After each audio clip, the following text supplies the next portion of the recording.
I'm going to do is I'm going to draw a soup can. So to start that off, I'm going to grab my rectangle tool and I'm going to just create a real simple background. So I'm going to draw a couple of rectangles here, and I'll use my gradient tool to change the colors of those. So I'm going to double click on that, make that green and yellow. Maybe I'll make this one brown and yellow. Okay. Now that I have my background, I'm going to go ahead and lock this layer. So open up my layers, lock that, create a brand new layer. On this new layer, I'm going to now draw my can. So I'll start by making a rectangle. And what I'm going to go ahead and do is now take my ellipse tool, and I'm going to draw an ellipse here along the bottom because I want to give this can a little bit of perspective. So I want this to line up with the anchor points on the can. So the can, or this, I want this to line up with the rectangle's anchor points and the circle's anchor points. So I don't want it to be any wider, and I want them to meet up there in the middle. So once I line those two up, I'm going to then take my Pathfinder tool and I'm going to unite those two shapes together. Okay. And now what I'm going to do is I'm going to take my ellipse tool and I'm going to draw a really big ellipse here. And I'm going to use this to create a label for the can.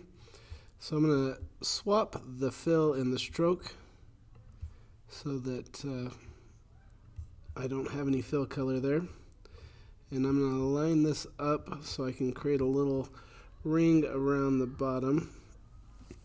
Then I'm going to copy this circle by hitting Control C, then Control V, and I'm going to create a little line through the middle here that's going to be curved as well.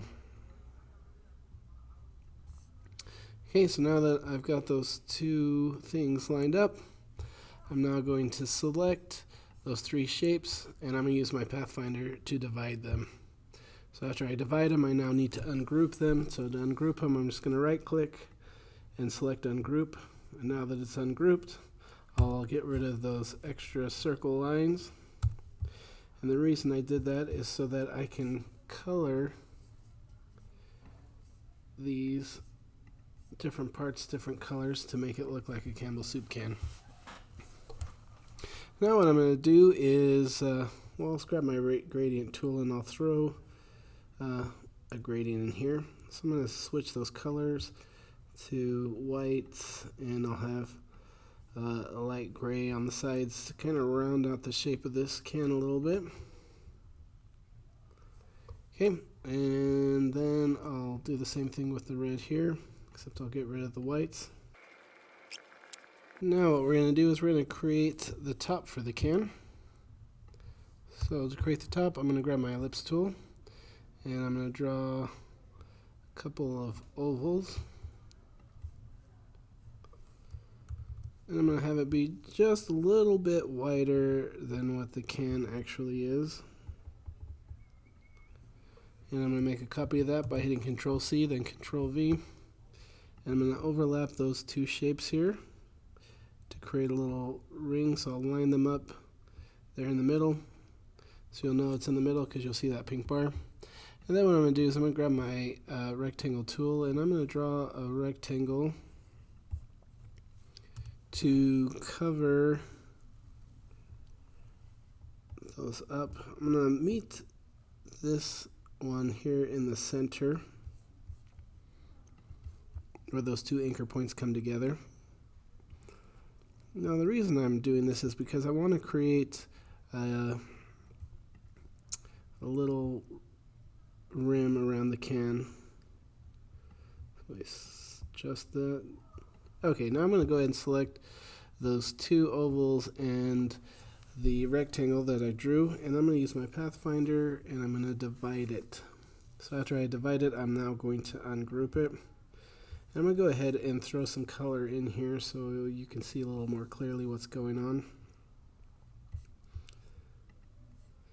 Okay, now what I'm going to do is I'm going to get rid of these extra corners for that, and then I'm going to unite these little pieces together. So I'm going to hold shift and I'm going to select the little parts of this rim here. Now that I've got all them selected, I'm going to use my Pathfinder to unite them together. And then I'm going to grab these two middle pieces, so I'll hold shift and select those two pieces and unite them together. And now this will give me a nice rim for my can. I'll just slide that down on top. Okay, so now what I'm going to do is I'm going to throw a gradient in here to make this look a little more metallic. So I'll go ahead and select the rim here, and I'll open up my gradient tool, throw some gray in there, and I'm going to make these a little bit darker. So I'll have some darker grays and some white there in the center, and this will maybe give this a little bit more of a metallic look. And I'll use some gradient in there on the top. I'll set that to radial. And since I set that to radial, I'm going to get rid of some of these extra bits here in my gradient there. And I'm going to maybe give this a little more of a squeeze there. So with my aspect ratio, I might set that to about 20 degrees. There we go. And then I'm going to go ahead and remove the stroke around that because the stroke isn't going to help. And then I'll go ahead and add the same color to the bottom of the can. Now we're going to go ahead and we'll create a cast shadow for this. So what I'm going to go ahead and do is I'm going to select the different parts of the can. I'm going to make a copy of this. So hit Control C, Control V. Then I'm going to use my Pathfinder to unite it all together. And I'll just make it one solid color. So I'll just open up my swatches and make that just a shade of gray. I'm going to go ahead and send that to the back. Go Object, Arrange, and Send to Back. So we'll slide this over here. Give that a little tilt. And I might shrink down the size just a little bit.